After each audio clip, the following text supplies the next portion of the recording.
투자 금액이 만약에 2만 불이었으면 3월 1일에 처음 투자하셨으면 한 달이 지나면 여러분들의 투자 금액이 2만 416불이 되어 있다. 여러분은 남들이 최소 10% 이상 까먹을 때 여러분들은 2.3%, 2.4% 정도 편안하게 수익을 낼 수 있었다. 이제 이 얘기고요.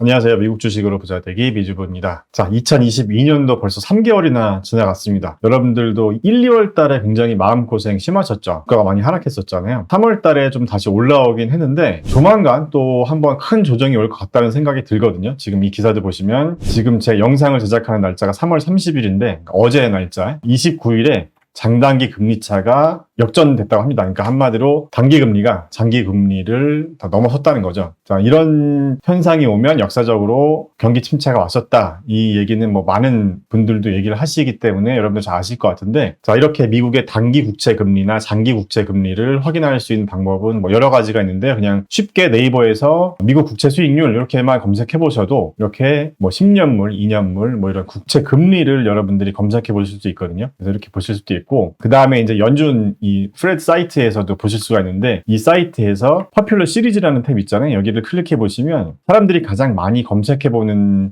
이 경제 지표를 보실 수가 있는데, 여기 보시면 이게 장단기 금리차거든요. 그래서 장단기 금리차를 지금 많은 전문가들이 보고 있다, 이렇게 보시면 되고, 지금 장단기 금리차를 이렇게 클릭해 보면요, 지금 0.06, 그러니까 어제 장중에 잠깐 역전됐다가 다시 지금 0.06, 그러니까 거의 0 근처까지 온 거죠. 그러니까 좀 상당히 지금 이 부분을 주시하고 있다, 이렇게 얘기를 하고 있고, 이렇게 장단기 금리차가 역전되면 경제가 많이 좀 침체된다, 뭐 이런 얘기를 하는데, 또 반면에 또 다른 의견은 지금 실업률이 역대 최저점이다. 그래서 단순히 장단기 금리차만을 갖고 판단하기엔 좀 무리가 있다, 이런 말도 있는데, 어쨌든 지금 최근에 좀 증시가 많이 올랐잖아요. 그러면은 언젠가는 또 조정이 올 것 같아요. 자, 왜냐하면요, 지금 4월 10일에 3월달 또 인플레이션 발표 있잖아요. 그러니까 지난달에 7.9%였나요? 굉장히 또 그 전달 대비 또 상승을 했었고, 4월 10일에 발표하는 이 미국 CPI가 더 상승하게 되면 또 증시가 또 한번 크게 술렁일 수도 있고, 뭐 전쟁이나 원자재 가격 문제도 여전하고, 그리고 또 올해 금리 인상 계속 더 할 거고, 양적 긴축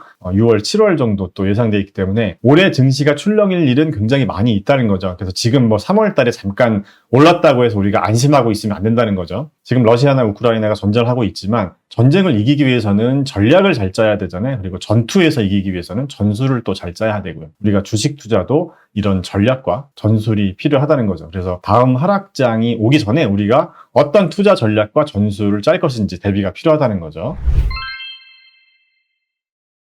자, 그러면 지금부터 본격적으로 다음 하락장을 대비하는 훈련을 한번 해보려고 합니다. 자, 그래서 제가 이 부분을 한번 설명을 드리고요. 제가 이렇게 엑셀로도 보기 편하게 정리를 해놨거든요. 그래서 이 날짜를 이렇게 한번 바꿔보면요, 이렇게 데이터가 바뀌어요. 자, 보이시죠? 자, 이렇게 데이터가 바뀌게끔 제가 자산 배분 전략에 대해서 여러분이 직접 해보실 수 있게 제가 해놨으니까, 자, 중간에 나가지 마시고 영상 끝까지 들어보세요. 우리가 부자가 되기 위해선 공부를 해야겠죠? 자, 지금 이 PAA 전략이라는 거는, 그러니까 우리가 이제 자산 관리, 자산 배분을 하는 그런 전략입니다. 그래서 굉장히 오랜 기간 동안 똑똑하신 분이, 그래서 굉장히 훌륭하신 분이 이런 자산 배분 전략을 만들어서 굉장히 오랜 기간 동안 테스트해보고 검증을 마친 그런 전략이라는 거죠. 그래서 최근 50년 수익률이 12.8%, 그 다음에 고점 대비 하락률은 10.3%밖에 안 됐다고 합니다. 자, 그만큼 굉장히 뛰어난 자산 배분 전략이라고 하는데, 자, 이렇게 보면 좀 어려울 수 있잖아요. 제가 좀 쉽게 설명드려 볼게요. 그러니까 쉽게 말해서 이 PA의 전략이라는 거는 위험 신호가 포착되면 도망가라, 이렇게 그냥 보시면 돼요. 그래서 증시에 문제가 생기면 빠르게 안전자산으로 도망가는 전략인데, 이렇게 했더니 연간 수익률이 50년 평균 수익률이 12.8%가 나왔고 고점 대비 하락률도 굉장히 낮았다. 그러니까 뭐 스파이 ETF나 QQQ ETF에만 투자하는 것보다 훨씬 수익률이 좋았다고 합니다. 제가 뒤에서 다시 한번 보여드리겠지만, 그래서 이런 자산 배분 전략으로 하면 매달 한 번씩만 여러분들이 체크하면 된다는 거예요. 매월 1일 또는 매월 말일에 여러분들이 체크만 하면 되는 거고, 제가 간단하게 한번 설명을 드려보면요, 지금 이렇게 12개의 자산이 있습니다. 그래서 맨 위에서부터 보면 파이 ETF는 S&P 500 지수를 추정하는 ETF죠. 그 다음에 QQQ ETF는 나스닥을 추정하는 ETF, 그 다음에 IWM은 미국 소형주를 추정하는 ETF, VGK는 유럽 주식, EWJ는 일본 주식, 그 다음에 EEM은 개발도상국 ETF입니다. 그 다음에 VNQ는 리츠, 다 아시죠? 이 종목은. 그 다음에 GLD, 금 있고요.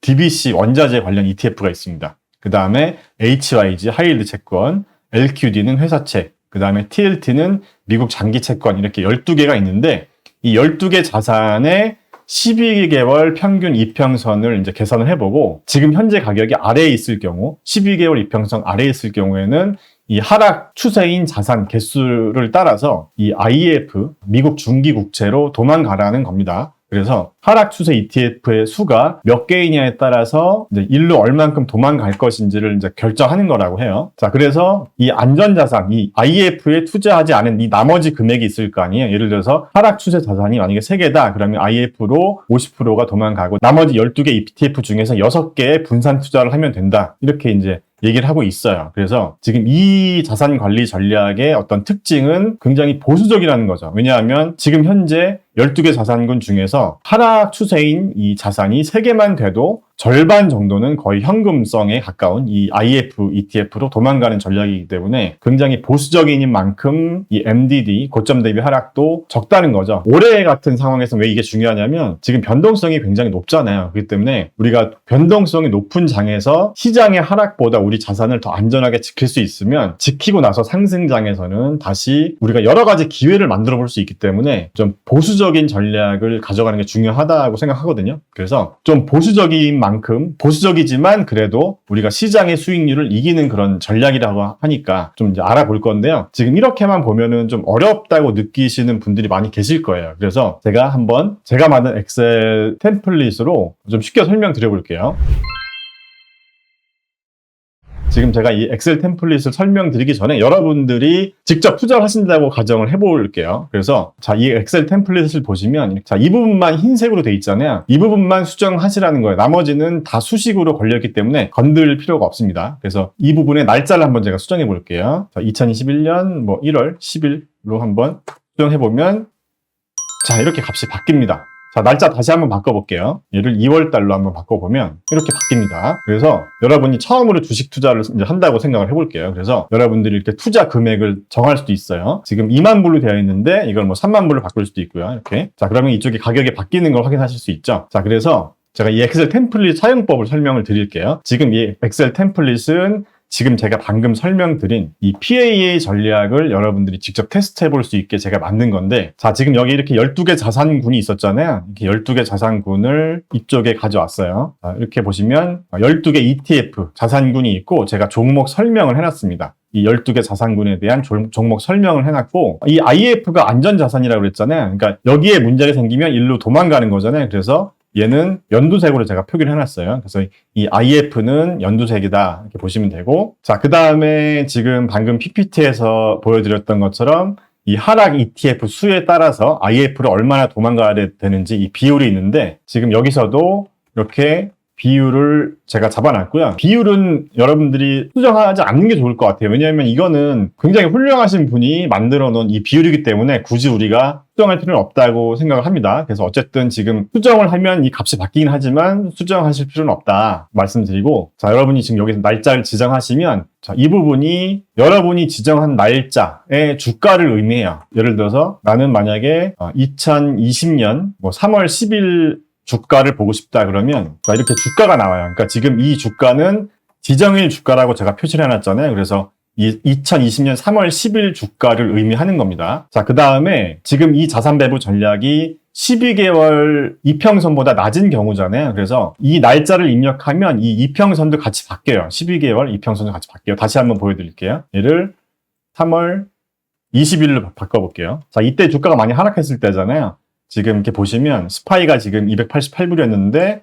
바꾸면 자, 228불을 많이 하락했죠. 그 다음에 얘도 바뀌었고 그래서 이런 식으로 이 날짜를 지정해 주시면 그 날짜에 해당하는 주가가 이렇게 보이고요. 그 다음에 2020년 3월 20일 기준으로 해서 이때보다 1년 전이죠. 그 12개월 이평선 금액이 보이는 거예요. 그래서 이 엑셀 템플릿에서 이렇게 12개월 수익률을 계산을 해줘요. 이렇게 계산을 해주고 순위를 매겨줘요. 자동으로. 지금 이 12개 자산들 중에서 어떤 자산의 수익률이 가장 좋은지 이렇게 지금 순위를 매겨줍니다. 지금 여기 보시면 지금 코로나 때 있잖아요. 2020년 3월 20일에 코로나로 한참 주가가 많이 빠졌을 때였잖아요. 이때 하락 추세 자산수가 10이었죠. 그렇기 때문에 이때 당시에는 이렇게 안전자산으로 도망가라 이렇게 가리키고 있다는 겁니다. 그래서 지금 여러분이 이렇게 투자 금액을 입력을 하시면 이 금액에 따른 자산 배분을 얘가 알아서 해준다는 거예요. 지금 다시 한번 데이터를 바꿔보겠습니다. 1919년으로 바꿔보고요. 자, 이때는 하락 추세 자산수가 지금 3으로 되어 있는데 여기 보시면 하락 추세라는 의미는 이 12개월 이평선보다 2019년 3월 20일 당시에 주가가 더 낮다는 의미잖아요. 그래서 이 12개월 이평선보다 낮은 이 아이들이 3개가 있다는 거예요. 어떤 애들인지 보니까 지금 여기 마이너스인 애들 있죠. 뭐 미국 소형주, 그 다음에 일본 주식, 그리고 원자재가 지금 낮게 나왔어요. 그래서 지금 하락 추세 자산수가 3이기 때문에 여기 보시면 50%는 IF로 이제 가야 되잖아요. 그러면 여러분들 투자 금액이 3만 불이면 이 15,000불은 지금 IF 중기 국채로 가 있고 나머지 금액 중에서 자, 여기 보시면 안전자산에 투자하지 않은 금액은 각 ETF별로 12개월 이평선을 계산해서 결과값이 가장 높은 6개 ETF에 분산 투자한다 이렇게 돼 있거든요. 그래서 제가 이렇게 여러분들이 편하게 그냥 딱 계산할 수 있도록 이렇게 표기를 해놨어요. 자, 엑셀 수식을 다 걸어 놓은 겁니다. 지금 굉장히 수식이 복잡하게 걸려 있는데 제가 이 자료를 만드는데 거의 하루 반이 걸렸거든요. 그래서 이 자료가 이 구글 시트가 굉장히 잘 돼 있더라고요. 이 예전에 제가 프로그램 개발할 때 많이 했었던 뭐 SQL 쿼리문 같은 것도 쓸 수 있게 돼 있던데 아무튼 굉장히 제가 오랜 시간에 걸쳐서 만들어 놓은 거니까 한번 잘 활용하시기 바라고요. 그래서 지금 이렇게 자산 배분 금액이 나와 있는 거예요. 그래서 여러분이 만약에 이제 나는 한 10,000불밖에 없어서 10,000불 가지고 투자를 한다 그러면 이렇게 금액이 이제 배분이 되는 거죠. 그래서 여러분들이 이렇게 하실 수도 있어요. 그러니까 나는 한 투자금이 한 3,000만 원 정도 있는데 3만 불이 있는 거죠. 그러면 3,000만 원 중에서 한 2만 불 정도만 이 자산 배분 전략으로 하고 나머지 한 10,000불 정도는 좀 위험 자산, 그러니까 성장성, 그러니까 리스크도 크지만 더 큰 수익률을 낼 수 있는 뭐 예를 들면 고성장주라던가 뭐 또는 뭐 TQQQ라던가 뭐 이런 종목에 좀 분산해서 해보겠다. 이렇게 해도 할 수 있는 거죠. 그래서 여러분들의 어떤 투자 전략에 따라서 활용하실 수 있게 제가 만들어 놨고요. 그 다음에 이제 제가 이 부분을 만들어 놨어요. 이게 굉장히 중요한 부분입니다. 이 부분이. 자, 이 부분은 제가 설명드릴게요. 자, 이 부분이 뭐냐면요. 자, 만약에 이 자산 배분 전략으로 여러분이 매달 1일에 리밸런싱을 한다. 그러면 이제 4월 1일에 또 리밸런싱을 해야 되잖아요. 그러면 여러분들이 2019년 3월 1일에 만약에 이제 이 종목들을 산 거예요. 이렇게. 이 종목들을 사서 이제 한 달이 지났을 때, 왜냐하면 한 달에 한 번씩 리밸런싱을 하기 때문에 여러분이 2019년 3월 1일로 갔다고 가정을 해보세요. 그러면 2019년 3월 1일에 여러분이 이런 종목들을 산 거예요. 자, 이 종목들을 사고 한 달이 지났을 때 수익률이 궁금하잖아요. 그래서 제가 이렇게 계산을 해놨어요. 여러분이 2019년 3월 1일에 얘네들을 투자해서 한 달이 지난 거예요, 얘는. 그래서 제가 이번 달 수익률이라고 표현을 해놨는데, 그러니까 이 수익률은 2019년 3월 달 한 달 동안에 여러분들의 수익률이 되는 거예요. 그래서 지금 이 자산 배분 전략으로 여러분들이 이제 투자를 했을 때 3월 달 수익률이 2.08%였다. 이제 이런 의미고요. 자, 그러면 제가 이걸 왜 표기를 해놨냐면 여러분들이 직접 눈으로 확인해 보실 수 있도록 제가 이렇게 표기를 해놓은 거예요. 그래서 투자 금액도 제가 이렇게 계산해 놓은 거예요. 그러니까 여러분이 투자 금액이 만약에 2만 불이었으면 3월 1일에 처음 투자하셨으면 한 달이 지나면 여러분들의 투자 금액이 2416불이 되어 있다. 이제 이런 의미고 제가 각 자산별로도 이렇게 보실 수 있도록 계산해 놨거든요. 그래서 아까 제가 이 2019년 3월 1일로 지정하면 이 부분이 이 날짜의 주가라고 말씀드렸잖아요. 얘네들이. 자, 그러면 지금 얘는 뭐냐면 이 날짜로부터 한 달 뒤의 가격인 거예요. 주가. 그러니까 한마디로 2019년 4월 1일의 주가라고 보시면 돼요, 얘가. 그래서 내가 3월 1일에 투자를 했을 때 1개월 뒤에 주가가 이렇게 되어 있고 1개월 뒤에 수익률이 이렇게 되어 있다. 그래서 전체적으로 내 자산에 대한 수익률은 2.08%다. 자, 이 의미거든요. 자, 이걸 여러분들이 어떻게 활용해 보실 수 있는지를 제가 설명드릴게요. 지금 보시는 이 그래프는 QQQ의 주가 차트거든요. QQQ, 나스닥을 추정하는 ETF죠. 그래서 지금 이 부분이 MDD예요. QQQ의 MDD입니다. 그래서 고점 대비 많이 빠졌을 때만 한번 볼게요. 얘랑 가장 최근이죠. 얘를 한번 볼게요. 자, 지금 얘가 언제인지를 보면 지금 2018년 12월이에요. 2018년 12월에 고점 대비 굉장히 많이 빠졌거든요. 그러면 제가 2018년 12월 1일에 만약에 이 자산 배분 전략을 썼으면 어떻게 됐을지 한번 볼게요. 얘를 2018년 12월 1일로 이렇게 변경합니다.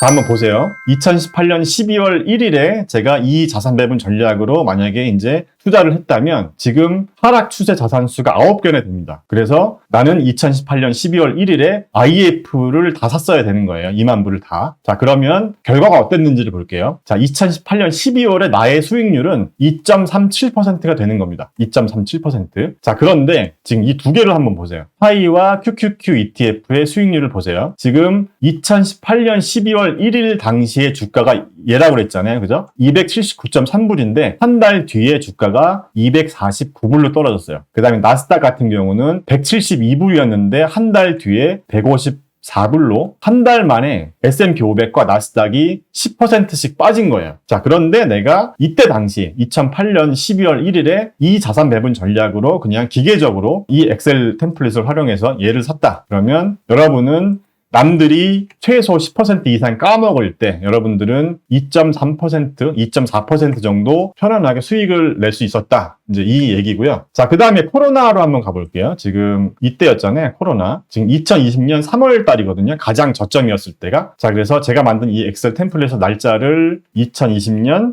3월 1일에 어떻게 됐는지 한번 보겠습니다.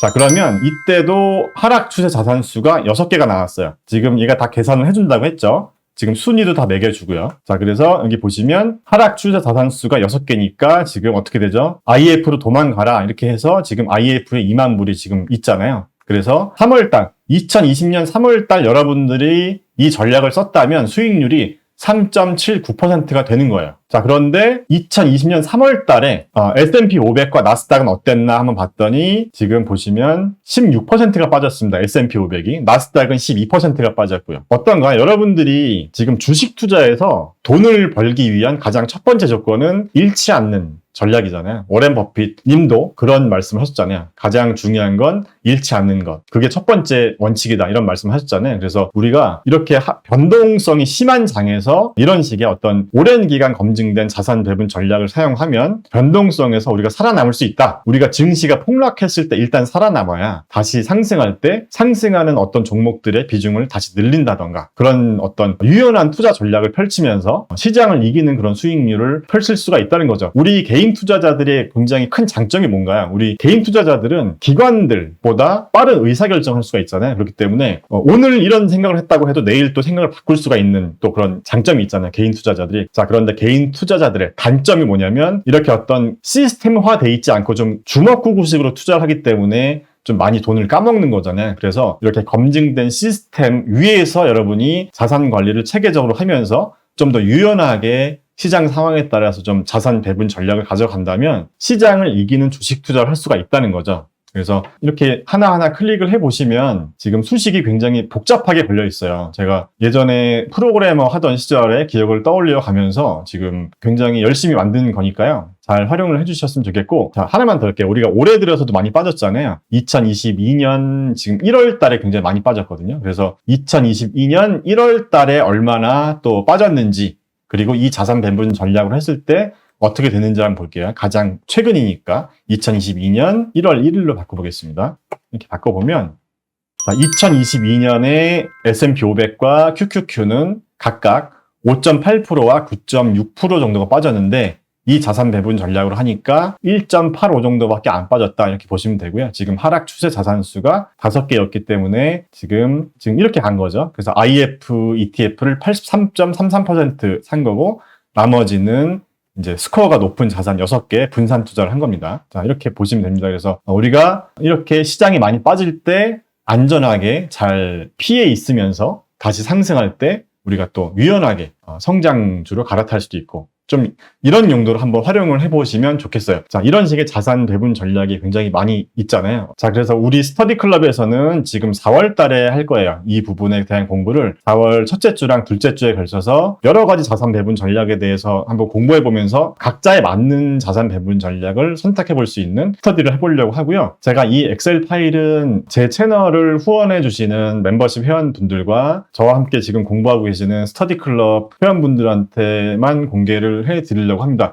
제가 우리 미주부 시청자분들 전체에게 공개를 해드리고 싶기도 한데요. 아무래도 좀 공부를 좀 제대로 해보고 싶다는 생각을 하신 분들과만 좀 공유를 하면서 이야기를 하고 싶어요. 왜냐하면 제가 이런 걸 만든 취지를 잘 모르시고 또는 오해하시고 잘못된 용도로 사용하시거나 또 이것들을 좀 이렇게 잘못 건드셔가지고 이거 이상하다 해보니까 이상하다 이런 말이 또 나올 수도 있고, 그래도 좀 저와 어느 정도 스킨십이 있는 소통을 하는 분들과 좀 공유를 하고 좀 건설적인 그런 이야기를 하고 싶다는 마음이 있거든요. 자, 그래서 그 부분은 여러분들이 좀 양해를 해주셨으면 좋겠고요. 자, 그래서 제가 이 부분을 만들어 놓은 이유는, 아무리 훌륭한 사람이 만든 자산 배분 전략이라 하더라도 우리가 이렇게 눈으로 직접 확인해 보는 거랑은 또 다르잖아요. 눈으로 확인해 보면 진짜 이때 내가 이렇게 투자했으면 이랬겠다, 이런 것들, 과거를 우리가 학습해 보면서 우리를 계속 또 발전시킬 수 있는 거잖아요. 그래서 그런 용도로 도움을 드리기 위해서 제가 만든 자료니까 그런 용도로 활용을 해주셨으면 좋겠습니다. 제가 다음 주 스터디 클럽에서는 좀 더 자세한 설명을 드릴 수 있도록 하겠습니다.